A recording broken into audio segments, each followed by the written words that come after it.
Good afternoon, students, and welcome back to Mr. Lawhon's AP European History class. Today, we're going to dive into essential question 12.5. All right, so we haven't had notes in a while, but we've been talking about how after Napoleon conquered Europe and after he was defeated, all of these governments, all of these conservative governments are trying to stop the spread of these two threatening things, nationalism and liberalism, right? And what we've talked about so far is just kind of minor things going on within each nation, Germany, Britain, places like that, Austria. And today what we're going to talk about is we're going to talk about places where conservatism was challenged in the early 19th century. So where was conservatism challenged? That's one of the things we're going to find out in Europe. And number two, guys, we want to find out today, how did the concert of Europe respond to these challenges? Pause if you need to, guys, and let's dive into these notes. All right. Revolts in the Ottoman Empire. Now, okay, what was the Ottoman Empire? Just in case you don't know what the Ottoman Empire was, because we haven't talked about it in a while, it was the old, largely Muslim empire that's existed since around... when was that? Maybe like the 1300s, 1400s? I'm terrible, guys. I should know that date. But it's been around for a while, all right? And it's been around ever since we've started this class. And we've talked about it every once in a while. But it's an old, largely Muslim empire that's in Africa. So if you look on the map, it's in northern Africa right here where my cursor is, right? Egypt, all that stuff. It's in the Eastern Europe. So it's over here in Eastern Europe, okay? It's also in the Middle East. All right, Eastern Europe, Southern Europe, all right around in here. Okay, so it used to be much bigger, but over the years it has slowly, shrunken. Okay, so now let me tell you what it also is. It's always been kind of a competitor to European nations. All right, as you can see, if you can't really see it on the map, but here's Italy right here that looks like a boot. It's a country that looks like a boot, and I'm not talking about Canadian. What's this all about? All right. They really say that in Canada. What's this all about? Like we were sitting there at a restaurant one time and this guy said something about a boot. And my wife said, "Did you just say a boot?" And he said, "Well, yeah, I'm Canadian." Anyway, who cares? Okay, it's a country shaped like a boot, Italy is. Austria would be right here where it says Vienna, like the Congress of Vienna. So it's right there next to Europe. All right, so it's always been a competitor, and Europe every once in a while will fight little wars with the Ottoman Empire to keep them from coming into their territory. So anyway, it's a competitor. So here's what's going to happen. Oh yeah, one more thing. I know it's largely Muslim, but it also has a whole bunch of old holy Christian sites that Europeans care about. And over the years, Europeans have allowed to basically control and take care of the old Christian churches that existed in the Ottoman Empire. So there's that too. All right, so they do have some interest in the Ottoman Empire, but they're also kind of rivals. Okay, so here's what happens. Greek. All right, the Greeks, Greece. Now, interesting, guys. If you weren't in world history because you're in European history and it starts at 1300, but ancient Greece was one of the earliest forms of democracy that we have record of. So in 1821, Greeks want to break away from the Roman Empire. Or not, Roman Empire, the Ottoman Empire, okay? So the Greeks don't identify like the Ottoman Turks, which would have been largely Muslim, kind of Arabic kind of people, and they don't identify with it, so there's a bit of nationalism, like the Greeks are like, hey, we're not Ottoman, we're Greek, all right? So there's a bit of nationalism in there, and the Ottoman Empire was weakening, and Greece starts a revolt. And a lot of Europeans supported the Greeks, which you might think, wait a second, isn't the concert of Europe trying to stop liberal ideas? Yeah, in Europe, this is a rival, the Ottoman Empire, so they don't care. They're like going to try to help out. Any way they can stick it to the Ottoman Empire, they're going to do it. All right, so they break away, and the concert of Europe doesn't interfere because Europeans are kind of scheming for Ottoman lands. Think about it. If the Ottoman Empire slowly starts to kind of fall apart, well, then guess what? Europeans can go down in there and snatch up that land. Or wait, they're not supposed to because the concert of Europe agreed not to take over land. You're going to see, guys, that is going to cause a big problem in another chapter. Okay? So Greece breaks away, and the concert of Europe supports it because it's not Europe that they're breaking away for. And anyway, so yeah, pause if you need to. Now, there's another area of the Ottoman Empire that is also going to break away, and that is what we would call Serbia. Now, so Serbia right here, if you guys see, this is a map in 1878. So there's this thing called the Balkan Peninsula. Now, a peninsula is a chunk of land that's surrounded by three sides by water, right? So this whole thing right here, Serbia, Bulgaria, Romania, these are all the Balkan Peninsula. All right. Now, the Balkan Peninsula is very important to anybody that's ever studied World War I. So what I'm going to teach you about right now is going to be the beginnings of World War I. Are you ready? Okay. So Serbia, they had been fighting a guerrilla war against the Ottomans since the early 1800s. And you might say, a guerrilla war? What? They're using guerrillas to fight? No, guys. Guerrilla war means you're fighting a war where you're not following the rules. You're using dirty tactics. Kind of like the United States did against the British. Remember, we would hide in trees and hide in bushes, and we wouldn't fight the rules of war like the British were ready for. That's a guerrilla war. All right, so the Serbians had been fighting a guerrilla war against the Ottomans since the early 1800s, but in 1815, there's a Serbian leader named Milos Obrenović, okay? And he negotiates some autonomy from the Ottoman Empire. He basically gets the Ottomans to agree to let them have some little bit of autonomy and kind of do their own thing a little bit, okay? So Milos Obrenović is kind of one of the early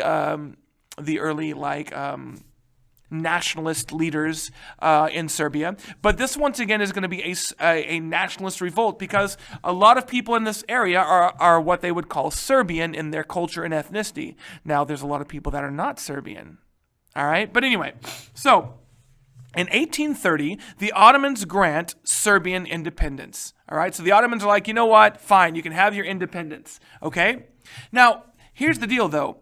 There's a lot of people that would identify as Serbian that also live in like Romania, Bulgaria, Montenegro, all right, a lot of other places too. So Serbia's like, well, we need to grow and unite all Serbians. Once again, that's nationalism, right? We're Serbian, we're not Ottoman, we're going to all unite together. But once again, here's the problem with that area. There's so many different kinds of people that live there that don't identify as Serbians. There's Croatians, there's Bulgarians, there's Bosnians, there's all kinds of people that don't identify as Serbians. And guess what? They're going to get ground up into this whole area called Serbia. And later on, they're going to want their own country and they don't want to be a part of Serbia. So do you see how complicated this nationalism thing can be, right? But here's where the real problem comes. Because Serbia wants to unite all Serbs in other areas, it causes them to expand their territory. And look who's right above Serbia, just north. Austria-Hungary. Now, it's not Austria-Hungary yet, but Austria is. Okay? Now, because Serbia is going to grow and grow and grow, Austria, later on, after there's no more conservative Europe, is going to snatch it up. Now, do you think the Serbians want to be under the control of Austrians? No. And that's what starts World War I. Okay? So remember that. When we get to World War I in several chapters, remember it all starts here in chapter 12. Pause if you need to. Wait. Oh, wait. No, it's right. This leads to future conflicts with Austria. Anyway. Pause if you need to. That's creepy when I whisper. Pause if you need to. I'm moving on. Okay. All right. Now, the next thing. The Decembrist Revolt of Russia. All right. 1825. So, we talked about the Ottoman Empire having revolts, but once again, a lot of those revolutions are justified, and the Conservative Europe doesn't care because it's the Ottoman Empire. Here's where the Conservative Europe's going to start caring. Okay? All right. The Decembrist Revolt of 1825. So, let's talk about the causes of the Decembrist Revolt. So, Tsar Alexander I is the ruler of Russia. Remember, Tsar is not his name. His name is Alexander and his last name's Romanov, but Tsar is his title. It comes from the word Caesar. You might also see this spelled as C-Z-A-R, Tsar of Russia. But anyway, the Tsar of Russia, he is the King Alexander I. And here, guys, is a portrait of Alexander I, and he's got knee-high boots, which are legit. I'm jealous. Anyway. Wait, no, stop. Anyway, okay. All right, so after driving Napoleon out of Russia, if you guys remember, Napoleon tried to invade Russia, right? Didn't go so well because the Russians freaking burned down their country, right? And then Napoleon gets defeated. Well, After driving Napoleon out of Russia, Russian troops then invade France. And you know what Russian troops learn in France? The ideals of the French Revolution.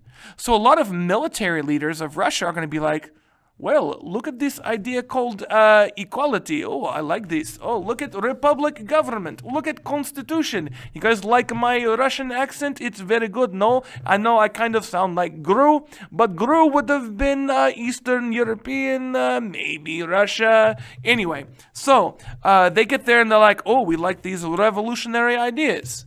So here's what happens. The military leaders start to form secret societies.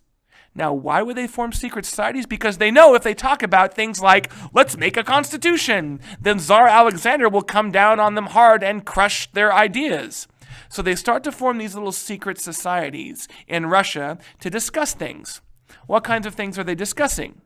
Representative government, all right, like a republic or a democracy. Very liberal idea.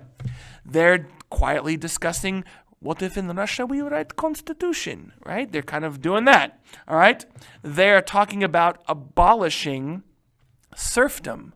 Now you might be like, well, wait a second, Russia still has peasants? Didn't everybody kind of, well, yeah, guys, peasants are still in Europe right now.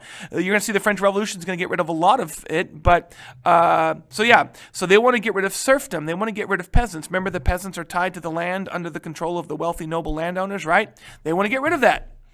And another thing is there's whispering about is Polish independence. Now you might be like, what? Do you guys remember how Poland over the years has slowly got gobbled up by like Catherine the Great, and they got gobbled up by Prussia because they didn't have a strong military leader or a strong absolute king, right?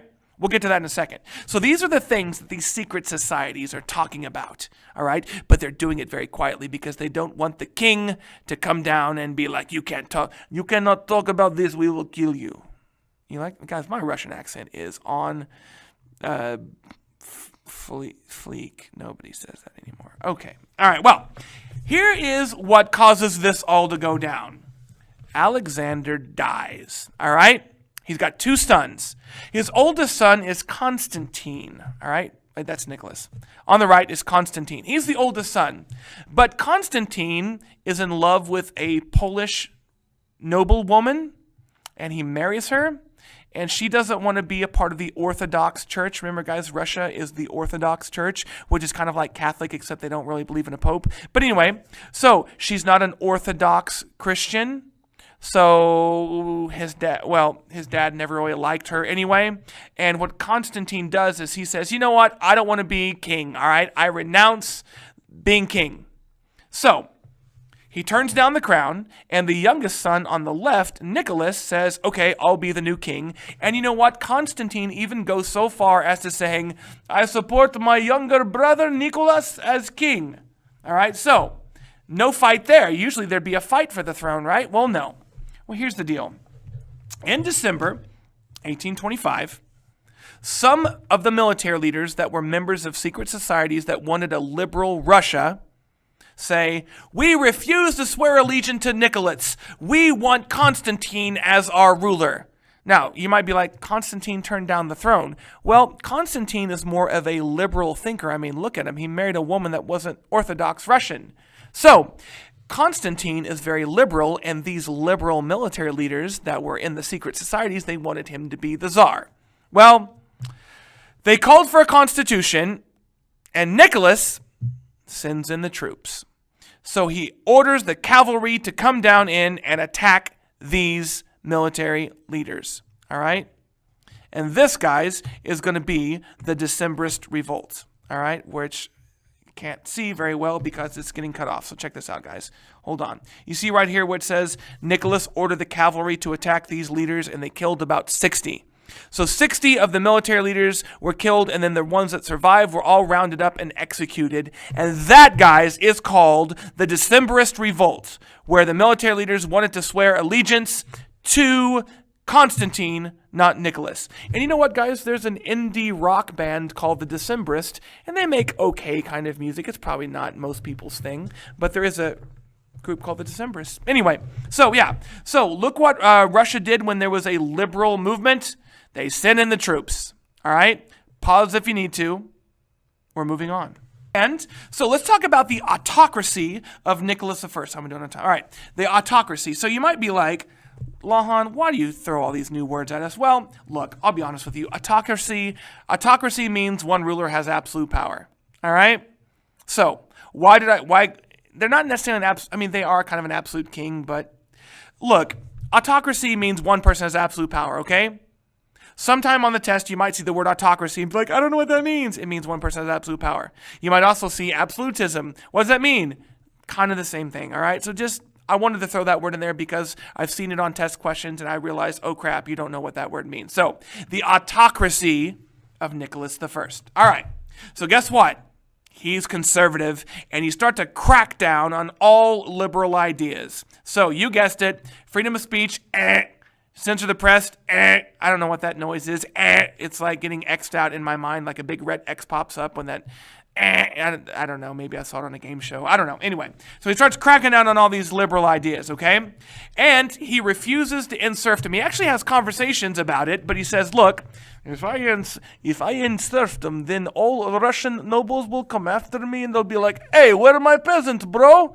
And they wouldn't have said bro. But anyway, so he refuses to end serfdom because all the nobles would be pissed that they just lost all their peasants that work their land. So he is the opposite of what liberals want. Okay? All right. Now, Nicholas actually had a slogan for his rule. It was this: orthodoxy, autocracy, and nationalism. And you might be like, whoa, wait a second. If he's conservative, why does he want nationalism? Well, guys, let me explain in a second how nationalism can be a conservative idea. So, orthodoxy, which means the church would provide education. So you're going to get your education from the Orthodox Church. Autocracy, that means Tsar Nicholas would rule. And nationalism, well, Tsar Nicholas wants all Russians to be unified. No more liberal ideas. All Russians are going to unify under the Orthodox Church and Nicholas I. So do you see how it's nationalism, but it's nationalism pushed by Nicholas? So it's not really liberal there, right? It's more of a conservative nationalism, if that makes sense. All right? Okay. All right, now, rebellion in Poland. And you might be like, what? What about Poland? Well, you guys remember over the years, and by over the years, I mean over the chapters, we've talked about Poland slowly getting annexed, all right? The annexation of Poland, all right? So if you look at the partition, we've called it the partition of Poland, which means partition cutting up. So if you look at the map, guys, the first partition happened in around 1772, all right? The second one happened in 1793, and the third one happened in 1795, all right, during the French Revolution, all right?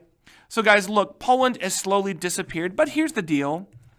Basically, the Concert of Europe after 1815 says Poland is going to be allowed to have a parliament, but they don't really have a huge amount of power, and if technically, Russia is still in charge of Poland, at least parts of Poland, all right? But basically, they're allowed to have a parliament, but it doesn't really have power. Well, Poland is going to exhibit some nationalism here because they want their country back, all right? Remember, they never really unified under one absolute king. It's one of the reasons why they got dominated and taken over. So now Poland is having a bit of nationalism. They're like, we're sick of being divided up by Austria, Prussia, and Russia. We're Polish. We're not Austrian. We're not Prussian. We're not Russian. So in 1830, Polish nationalists step up and say, Nicholas, we reject you as our king. And Nicholas rolls in the Russian troops, and they're like, no, you don't. And then Poland's like, okay. So, really quick revolt there, but it got stamped out really quick by the Russians and Nicholas I. Now, what's really interesting, guys, is Nicholas is going to use this as an excuse and say, see, liberals and nationalists are bad. They try to break away. And now, guys, Russia is going to be the leader of every time a revolution breaks out anywhere, Russia's going to jump in and be like, beat it down. Okay? All right. Pause if you need to. All right. Another French Revolution. Now, guys, don't wait. There's more. All right? There'll be another one later on. But France, guys, is finna go through yet another revolution in 1830. Have you guys ever seen the Broadway show or the movie Les Miserables? All right? It looks like Les Miserables. They made a movie about it about 2 or 3 years ago, guys, and it starred Hugh Jackman. But if you ever watch that movie, it's a musical. It's based off the musical. Guys, it's a great show. But if you ever watch it, it's about the French Revolution of 1830. And it's got epic music, guys. Like, I don't know, maybe we need to watch this sometime. Anyway, so the French Revolution of 1830, Les Mis, that's what it's about. All right, so let's talk about the causes. So when we left off the French Revolution, Napoleon was defeated and they put Louis XVIII in charge, right? The Congress of Vienna did. So Louis XVIII dies. And Louis XVI, the guy that got killed, his youngest brother, the Count of Artois, Charles X, now becomes the king. So it's still a Bourbon king. It's still in the same family, all right? And Charles, as you can imagine, like all the European monarchs, is pretty conservative. And he gets himself into trouble at first because he tries to use government money to reimburse families of the immigrés. Now, you might be like, what, Lahan? Who were the immigrés? Like, what? So, remember in the French Revolution, a lot of nobles started to flee France when it started to get kind of sketchy? Those guys were called the immigrés. And after the French Revolution, they were allowed to come back, but they weren't allowed to get any of their land back that the French Revolution took from them. So, here's the deal. Charles X feels bad for them and says, you know what, I'm going to give them back some money to kind of reimburse them for all that stuff that they lost. Now, if you're a bourgeoisie person, you're like, what, the Falcon? What, the French? Like, you're going to give them their money back? Those guys were enemies of France. So a lot of the bourgeoisie are kind of mad about this, the middle-class guys that have recently gained power. Another thing he did was he started to kind of punish any criticism of the Catholic Church. So if you're a Protestant, you're not really allowed to talk bad about the Catholic Church under Charles X. And you might be thinking, Lahan, dude, didn't they solve this whole Protestant-Catholic thing back in the religious wars? No, guys, there's still Catholics and Protestants that don't like each other. They're just not murdering each other in the streets anymore. All right? So, he also passed laws that punished the criticism of the Catholic Church. Technically, Catholicism was the main religion of France, but if you're Protestant, you're totally allowed to worship in France. Okay? All right, so, right now, he is very conservative, and liberal people don't like these ideas. They're like, what, man? He's taking us back to like the 1600s. So, here's where things start the actual revolution. It starts with these things called the Four Ordinances. It actually starts before then. So, here's the deal.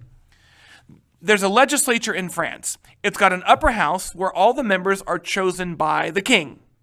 And it's got a lower house where wealthy people like bourgeoisie can elect their own people to what's called the Chamber of Deputies. All right?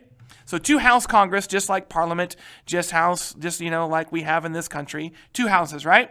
So here's the deal. There's elections, and the lower Chamber of Deputies, the lower house, a whole bunch of liberals are elected. And Charles X is like, oh, you've got to be kidding me. The people of France elected these liberals. Oh, but Charles X can't just get rid of them. At least he can't really right now. So he gets this scheme, all right? Here's the scheme. A military force of French seized control of Algiers, which is right here. So look on the map. Right here where the cursor is, that's France. Algiers, all right, is what's taken over, and it eventually becomes the French colony of Algeria. So France goes down into Africa and takes over a colony. And this is the beginning of the French Empire. Now, it's announced in France that France has a new colony in Africa, and the French people are like, yay, woo, go France! And they're kind of distracted. So, while people are celebrating, kind of behind people's back, Charles X is going to be like, yay, we have a new colony, and I'm going to pass these things called the Four Ordinances. He's going to kind of try to keep that quiet. And what the Four Ordinances do are, number 1, restrict the freedom of the press. Number 2, dissolve the new liberal legislature that got elected, dissolve it. Number 3, limit suffrage, the right to vote, to extremely wealthy people. And number 4, it called for new elections. That's what the bottom thing says. You guys see that? It called for new elections. All right? So look at what just happened. He distracted the people, Charles X, with, hey, we're all going to have a new colony now. Yay! And then everybody was excited and distracted. Look what he did. He passed this law, hoped that nobody would be that upset because they'd be too excited about the new colony. Guys, that is a classic move that governments do all the time. Distract you and try to pass some kind of sketchy thing and, hope that you don't notice. Okay? So, pause if you need to.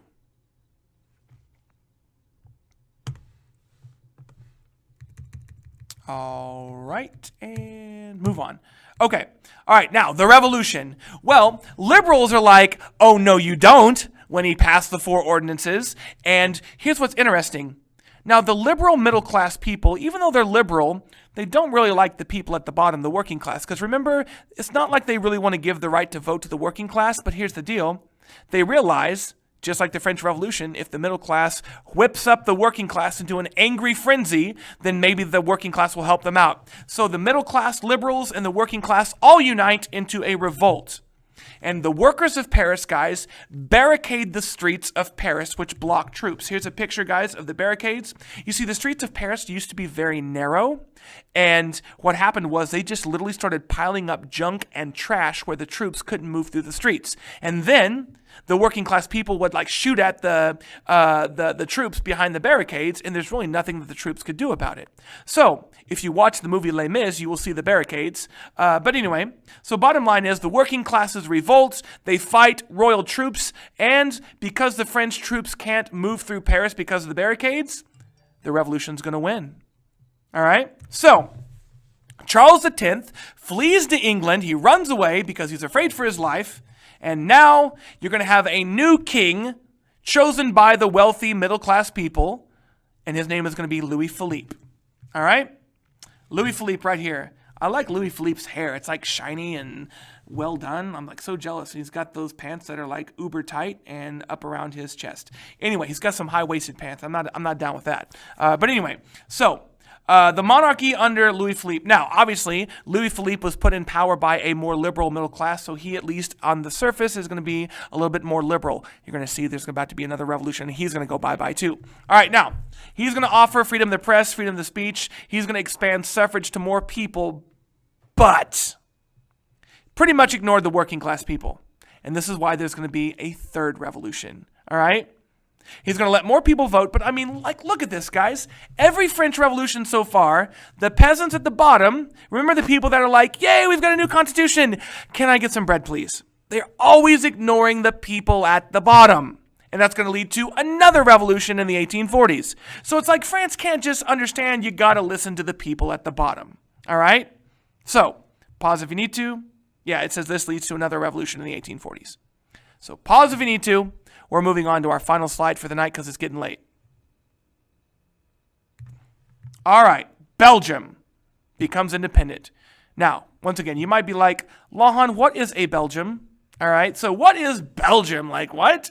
Well, guys, Belgium later on in this class is about to become a country you're never going to forget. I guarantee you. All right, my world history kids know about Belgium. All right, you guys will know about Belgium too. And you know what? Most people don't even know about Belgium. So anyway, what is Belgium? Well, in 1815, the Congress of Vienna basically ruled that Belgium and Holland, Belgium would be right around here, and Holland are controlled by the Netherlands, the Dutch. All right? Remember the Dutch back in the day? Anyway, so there are two areas that are kind of controlled by the Netherlands, but they share similarities in culture and, language where we're Belgium, we're not Dutch, or, we're Hollanders, we're not Dutch. So, there's some similarities with the Dutch, but there's also, they feel like they're their own groups of people. Well, in 1830, oddly enough, guys, it starts at this opera where there's this big fight, and that eventually springs up into this huge full-blown revolution. And nationalists in Belgium are going to rebel against the Dutch. Now, you might be thinking, well, this is Europe. Surely the continent of Europe is going to step in. Well, you know how Britain has always been that people that don't really want to get involved? Well, here's the deal. All right. Great Britain almost immediately says, we recognize Belgium as an independent country. Belgian independence. All right. They're like, hey, we say that Belgium is an independent country. Now, here's why. The first king of Belgium, Leopold I, right here, he has ties to Great Britain. He's related to the royal family of Great Britain. And he also has ties to, who was it? Another royal family. But anyway, he's very well respected, and the continent of Europe is going to let this revolution go because King Leopold is going to be a king of Europe and not a liberal guy. Okay? So, Belgium is now going to become a new country in 1830, and like I said, later on in this class, you're going to learn about how notorious Belgium is going to be. Okay? All right, guys, that's the end of the notes. Peace out.